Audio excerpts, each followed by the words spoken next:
তোমাদের ছাড়বে আবার? হ্যাঁ তোমাদের আবার ছাড়বে? দুটো এইটা কার তোমার?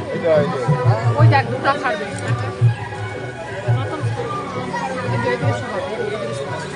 ওই রতন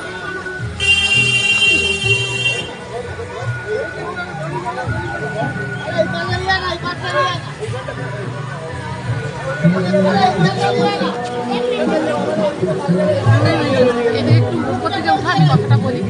দেখুন বন্ধুরা, আরে আমার দিকে লোক জিজ্ঞেস দেখেন, আমাকে দেখেন লোক জিজ্ঞেস। আচ্ছা আমি তো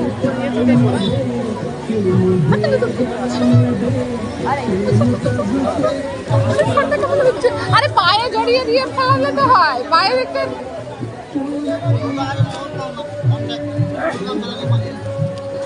বাবু হাত লাগে না, সত্যি বলি সরে যা, তুই সরে যা।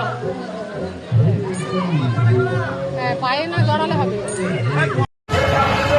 तो भाइयों आप सब ये देख लीजिए कि कैसे गाय माता की बलि दी जा रही है, और वो भी मंदिर में। ये मेरे भाइयों ये सब चीजें बंद होनी चाहिए। और ये जो है ना गाय माता की बलि दे रहे हैं, मंदिर के अंदर दे रहे हैं, उसमें भी ये लोग हिंदू मुस्लिम का मुद्दा उठा लेते हैं। हिंदू मुस्लिम तो कोई चीज ही नहीं है, सब तो मेन चीज होती है हिंदुस्तानी। हम हैं हिंदुस्तानी। और जय हिंद, जय भारत। और मैं ये कहना चाहता हूँ कि गाय माता को राष्ट्रीय पक्षी वो राष्ट्रीय पशु घोषित किया जाए। और जो मुझसे बोलने में गलती हुई है उन्हें माफ किया जाए।